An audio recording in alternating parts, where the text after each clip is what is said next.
If you want a fast, wild-looking off-roader in 2025, then you are absolutely spoiled for choice. SUVs, pickups, even buggies, you name it, there's a version of it.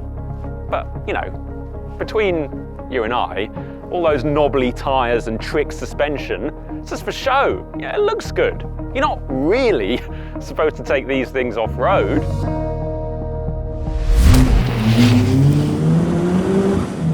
Well, nobody seems to have told Ariel that.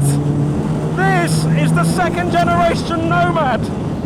And in our quest to find the best road-going rally car, I reckon this thing is in with a shout. It is honestly insanity on four wheels. Oh my, jeez. Ah!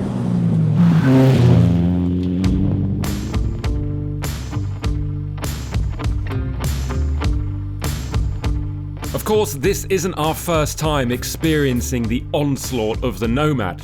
The first edition came along in 2015, but apart from the steering wheel, pedal box and fuel filler cap, this one is all new and a lot more expensive.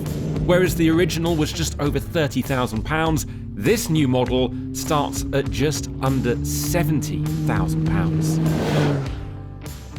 And whichever way you look at it, that is a lot of money for a car with a very specific use case, especially as this particular one, with all of its options, costs about £108,000. But Ariel hasn't messed around when it comes to updating it. They've not just worked on the performance, they've also made the car easier to use, easier to look after, and also, crucially, easier to get into and out of. You'll also find an updated tubular chassis design with 60% greater torsional rigidity. There's updated double wishbone front suspension with new geometry. You can get a larger radiator grille. There's a wider track on the car, longer wheelbase, and a whole new engine. The old 4-cylinder Honda engine is gone, and in its place lies a 2.3-litre Turbo 4 from the Focus ST.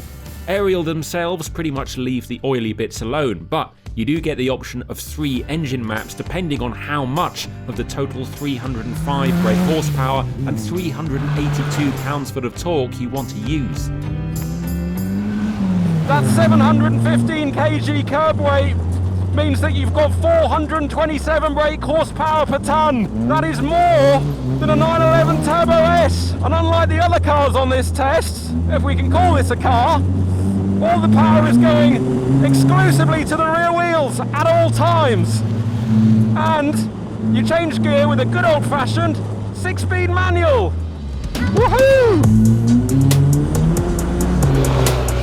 The Ford engine has far more low-down grunt, and the surge of acceleration is more accessible. Keep your foot pinned in mode 3 and the shift lights will light up in quick succession, signalling another gear before you've even got your head around what's just happened. It is ferociously quick. 0 to 62 miles an hour takes just 3.4 seconds, but this feels like the kind of car where it would still be fun even without huge power. They may have changed a lot about this Nomad, but they've kept the super soft suspension that makes it pretty unique to just about any other car on sale. And the beauty of it is that you don't have to be going stupidly quick to enjoy the car. It gives you lots of feedback, lots of response. Whoa, jeez. And you feel everything. All the movements are exaggerated. If you lift off, you get a bit of controllable oversteer. If you're too greedy, you get understeer. But if you get everything right, and it's not hard to do that in this, you feel like a hero. And there's no other way of putting it. I feel like a prime Sebastian Loeb right now. Oh, oh wow. And you get that experience whether you go for the standard non-adjustable K-Tech dampers, the 4-way adjustable remote reservoir Bilsteins, like we have here, or the Öhlins hydraulic bump stop dampers with 2-piece springs.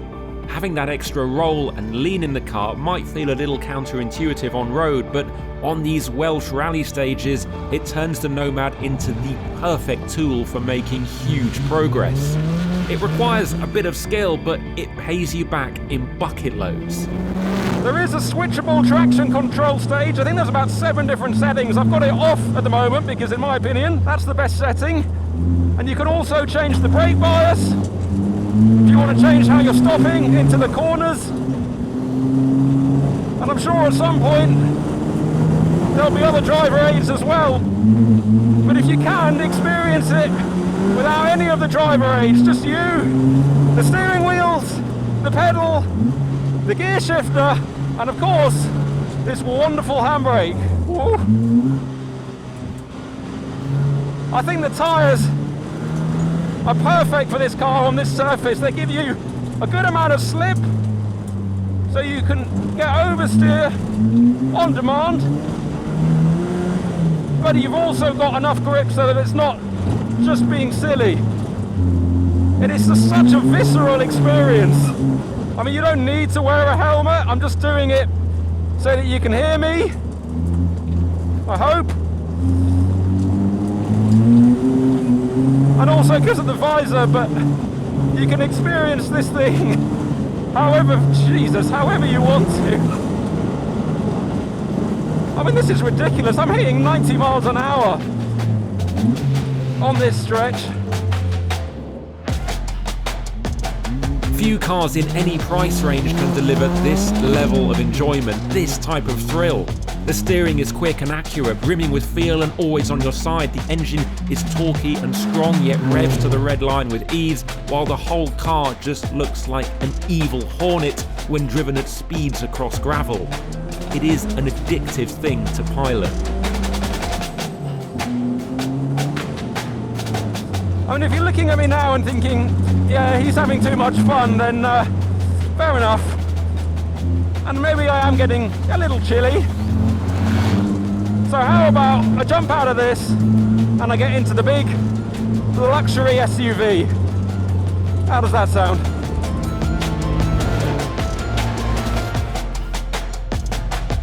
This is the Land Rover Defender OCTA. At £145,000, it is by far the most expensive car on test. But this is so much more than a Defender SVR. Instead, it's been built to be very, very fast on road and damn near unstoppable off it. The OCTA takes a Defender 110 and upgrades just about everything under the skin. In comes a 4.4-litre twin-turbo V8 shared with the BMW M5, meaning total power and torque is 626 brake horsepower and 553 pounds-foot. 0 to 62 miles an hour in this 2.6-ton SUV takes just 4 seconds. And despite all of that, the engine isn't even the big story here. For the OCTA, Land Rover has essentially ripped out the Defender standard suspension and replaced it with hydraulically interlinked semi-active suspension that gives way better control over pitch and roll. In practice, this means greater wheel articulation and better body control, thus more performance both on and off-road. Now, the first thing you notice when you start driving the OCTA quickly is that the steering is way more responsive than it is on the standard Defender. That's because they changed the ratio down from 17:5:1 to 13:7:1, and it makes a big difference. And the thing is that on the regular suspension, it wouldn't feel right. It would be way too quick and the car would move around far too much. But with this, it works brilliantly. I mean, don't get me wrong, you've still got body roll, but what the car does is it leans into a corner and very quickly settles, and then it just powers through on that line with the car just leaning slightly and sending you on your way. It's using the weight transfer to its advantage so effectively. It is worth mentioning that on-road, the OCTA is absolutely immense. It does things that a Defender really shouldn't be able to do. It's clearly a large and heavy vehicle, but its ability to change direction, settle into corners, and power out the other side is spectacular.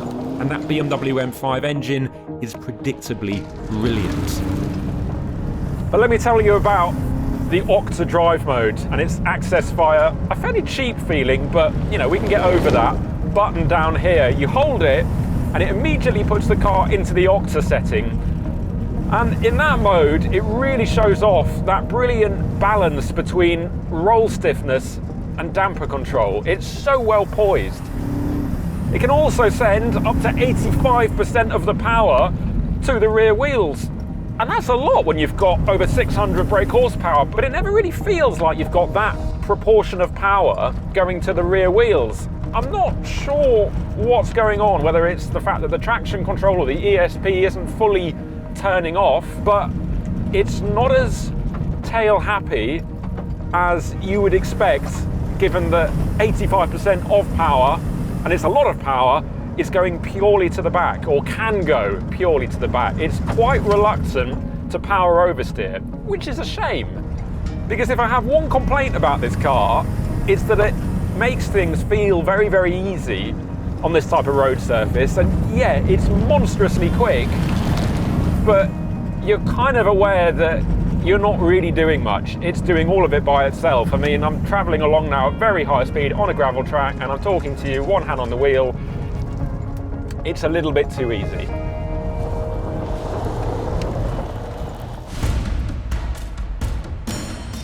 If you wanted to make the OCTA less capable off-road, you can get it on BF Goodrich trail terrain tyres or even regular Michelin Primacy all seasons, but today we've got the 3-ply Goodyear Duratrack RT Advanced all-terrain tyres made specifically for the rough stuff.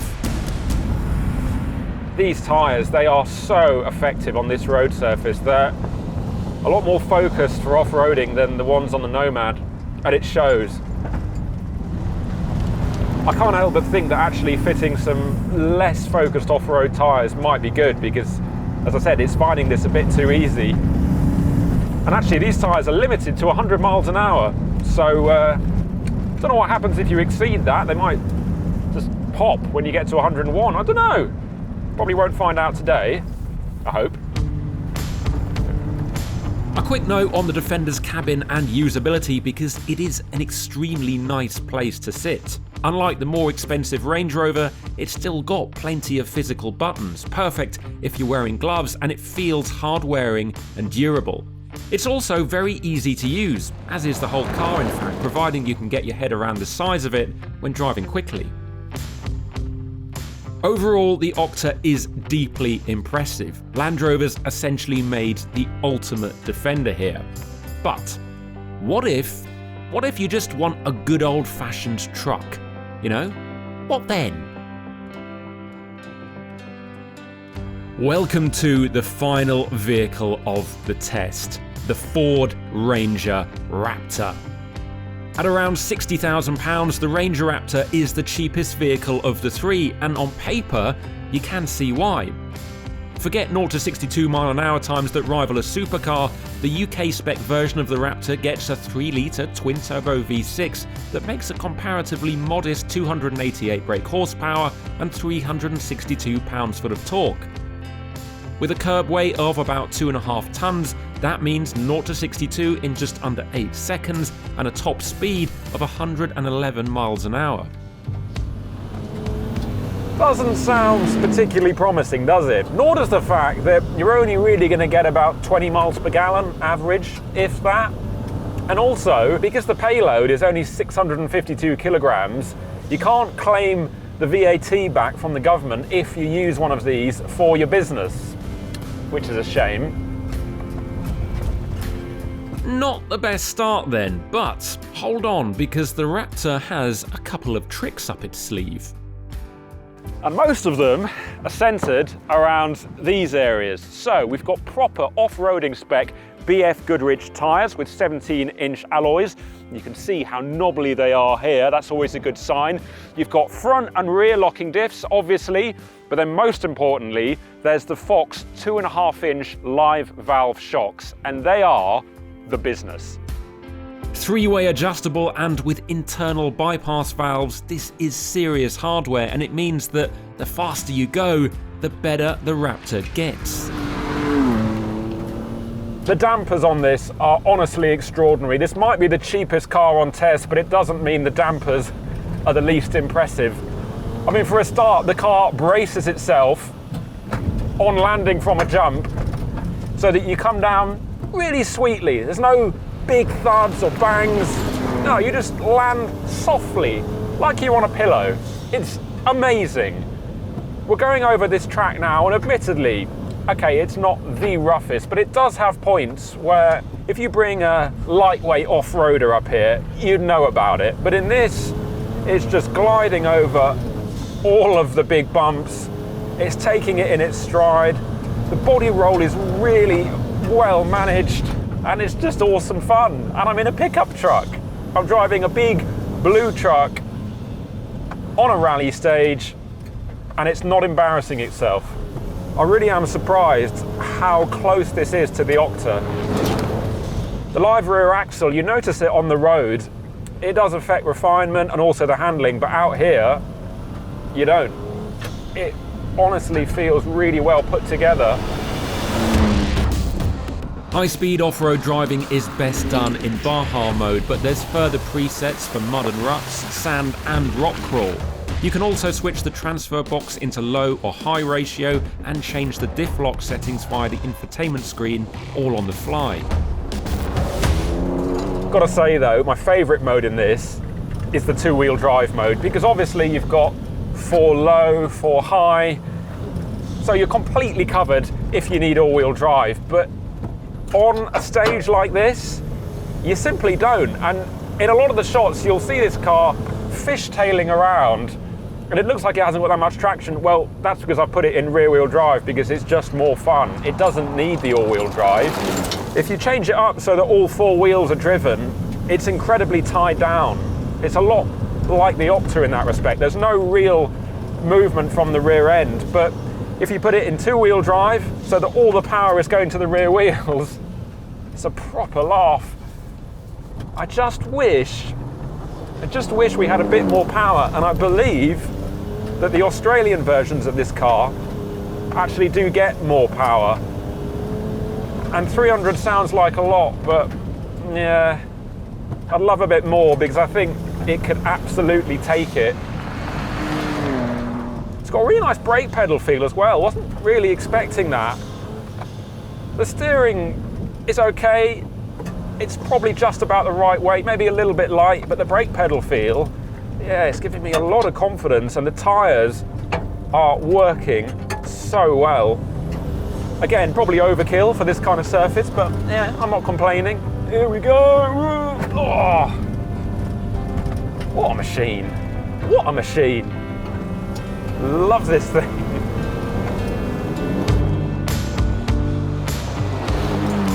Make no mistake, the Raptor is, like the Nomad, an off-road toy. Don't let its pickup truck body shell fool you. The fuel economy, issues over payload, and the fact that the live rear axle makes it feel slightly agricultural on road mean there's better options out there if you want an everyday off-road pickup. That said, it is refined, the cabin is absolutely loaded with equipment, and it is, of course, more usable than the Nomad. It's also far cheaper and still maintains incredible off-road ability and a genuine sense of fun. Arguably, its rear-wheel drive mode also means it's more playful off-road than the Octa, which seems to find everything almost a little bit too easy.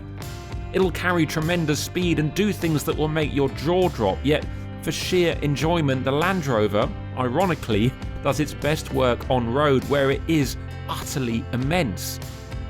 It feels like an invincible hot rod, and you'll never tire of just how well this vehicle, born on the farmyard, handles everything you can throw at it. But last, and certainly by no means least, is the Nomad. It's heavily compromised on road. The brakes aren't convincing and you feel mighty exposed driving it. It's very expensive and you wouldn't want to be behind the wheel when the weather is bad.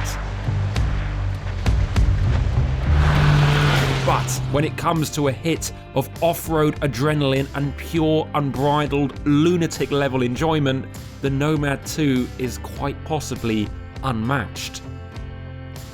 I can think of only a handful of cars anywhere near as fun, and if I had one last drive on this rally stage, it would always be in the Nomad.